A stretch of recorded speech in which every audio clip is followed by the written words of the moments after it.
Good morning. I filmed some making a Montell yesterday, and it was really good, except for my punch work was way up here. And you could, when I showed the platforms, it was very clear and instructive.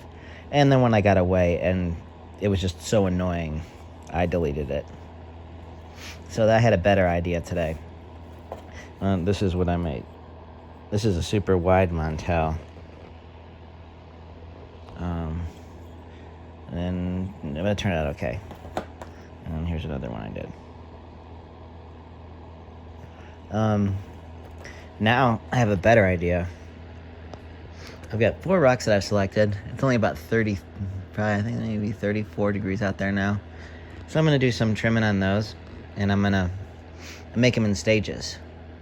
So I'm going to do a Hammerstone one to a certain point.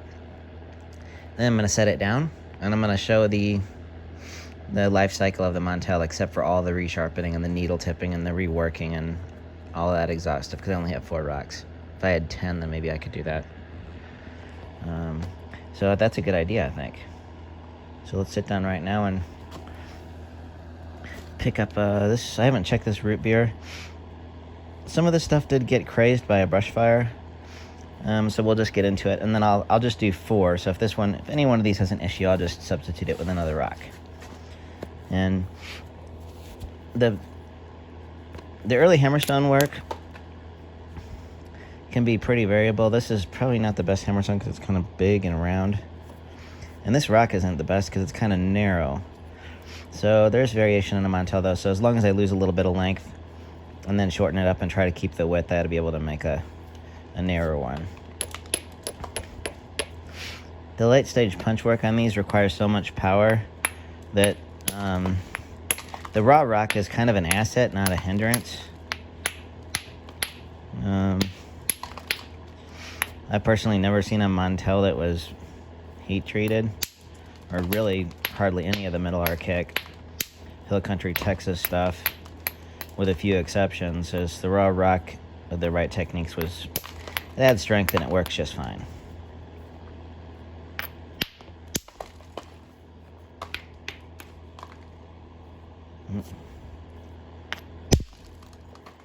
So the stage of these is rough blanking and aggressive basal thinning. The Hammerstone, I would assume with a Hammerstone.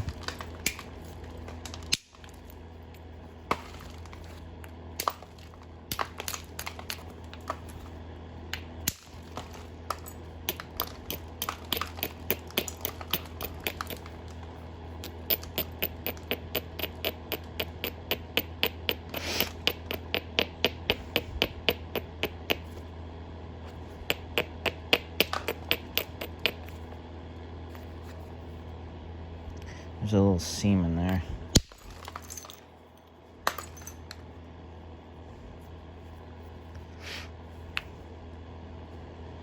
This doesn't go very deep. Sometimes it's helpful to skin both sides so you can see any issues and then decide which side you want to work up to.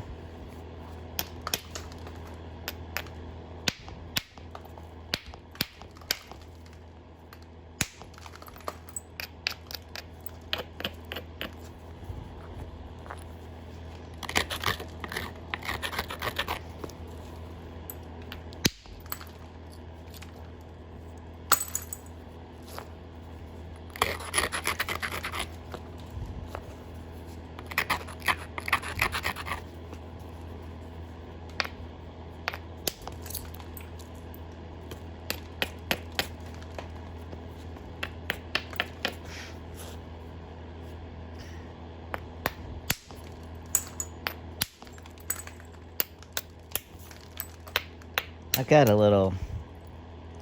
was working on a piece of equipment, and I got a smashing kind of mashing cut a few days ago. It's a little tender, so I'm holding it weird. That's probably why. I didn't realize I was doing that until I... Hammerstones don't like cortex.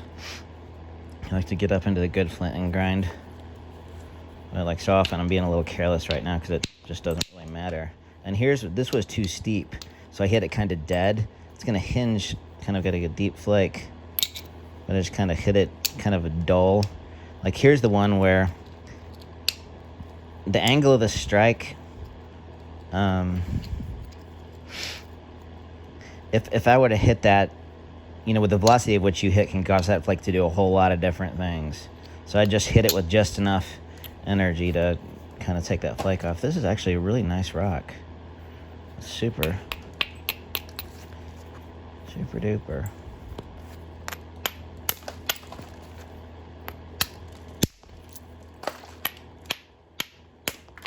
One thing I've learned on these Montells, starting with the Hammerstone and then especially with the punch work, is like even at this stage, I've seen them even clunkier than this with a base put on them. But the thickness right at the corners, you want to make sure that those are fairly teardrop shaped and fairly thin to right above where your notches are going to be, so that when you punch, you just don't have to punch off all that thickness and worry about losing an ear. And I've made a lot of heavier bodied archaic stuff, or you don't have to worry about that as much. On these, it seems to be pretty important.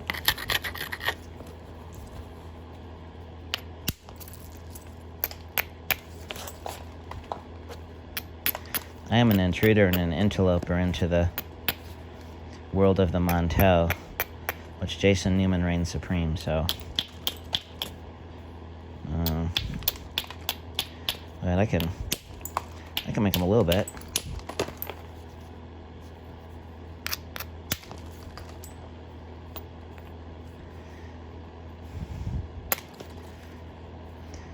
This would be a good spot to try to get a Hammerstone flake to wrap.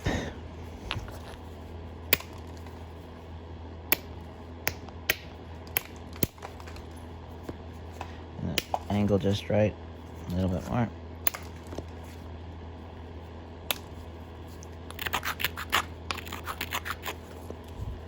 Hopefully this doesn't do something too bad. There.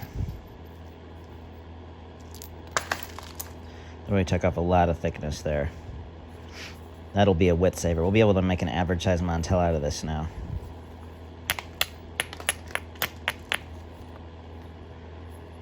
So let's do just a tiny bit of punching, and then we should be at about 10 minutes.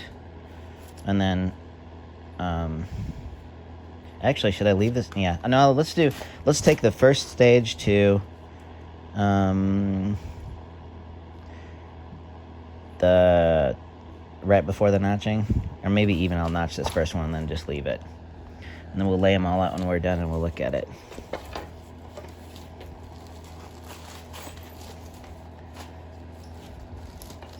A lot of like Castrovilles. Jason shared with me some study pieces and some brokes, and learning the relationship between some of these types and the resharpening. A lot of times, because the punching is, you'll end up with a thicker, just a little bit thicker right there, right above the haft, because your punching is coming in right above the ears. So that's pretty neat how they're so specific on those. This is a moose tine that I use as a vertical punch. I've had this thing for 30 years. It's got a crack there. I used to do some vertical punching with it and some pressure fluting, and I did get a crack there, so. But it's been working fine.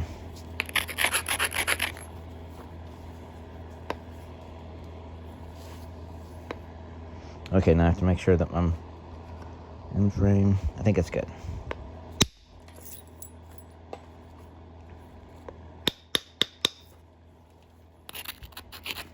Another thing I've been doing too is making them the longer eared ones, which are kind of cool, but most of them don't have the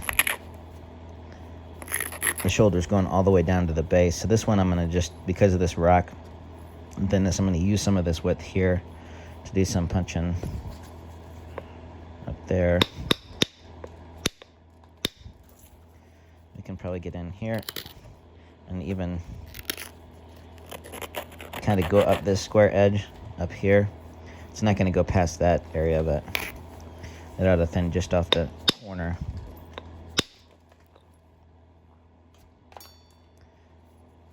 That helped.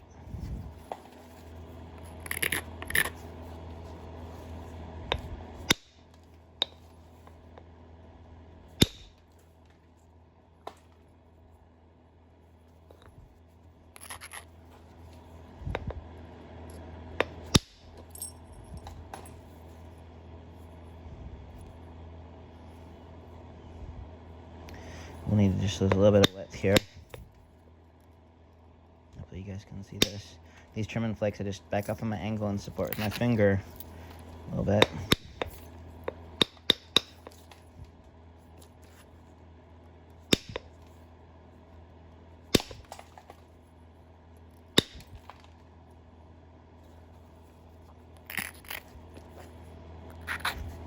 Just a little spot. All this little lowering, when I put the punch on there and I do it too fast so you can't see, I'm modifying and grinding the edges to, you have to get a little bit more, tiny bit of isolation when you finish. But for these flakes, just getting the edge right so that I can just get the punch out there. I know it's going to release a flake and not bite away too much of my edge. And this is just going to be thinning this area right here just a little bit. Oops.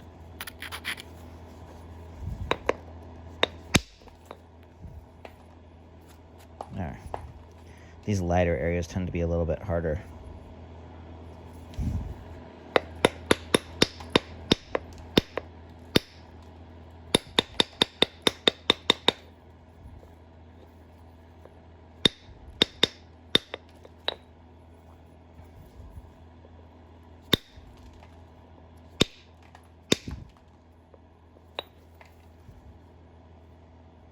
I need to do just I need to lose just a tiny bit of length. Get this reset.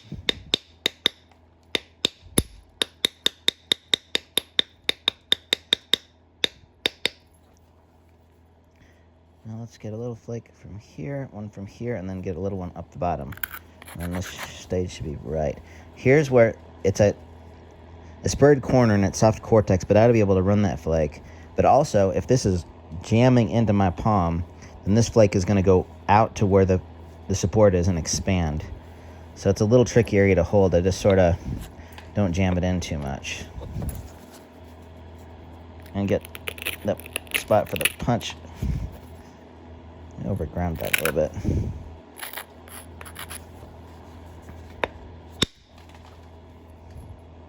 Did a little good. Did a little better. Let's do a little basal thinning punch. Near the corner. Okay, that'll be the start of our base. And see how thin we are right off the kind of teardrop shape. Our little Montell feet are going to be here. Our shoulders are going to be up here. And then we'll plane this thing down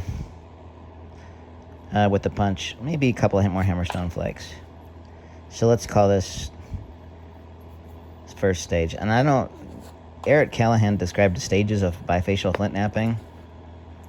And in orders of, from, start to finish. And then they really have to take it by case-by-case basis, right? Because there's... different cultures had different ways of using whether they're going to use the biface as core material. You see that a lot in like the middle woodland period or in Clovis times where they're designing it. So the stages can be different than something like this. You almost have to go with like Hammerstone and then punch and then, finish punch work, ideal dimensions if there is such a thing for hafting requirements and things like that, and then describe type of resharpening. Sometimes resharpening is steep pressure and then punch work. Sometimes it's alternating between those. But the recipes for these haven't been documented well enough in the academic literature for YouTube knappers to get up there and then, regurgitate those findings. But a lot of these are just recipes that collectors understand and regional people know about certain point types. So that's how I've learned most of this stuff. So we'll just call this end of Hammerstone work. Hopefully that was in frame. And we'll get some natural sunlight out there. It's going to be a nice sunny day. So I've been inside all day yesterday, so this is not as fun. So I'll be right back.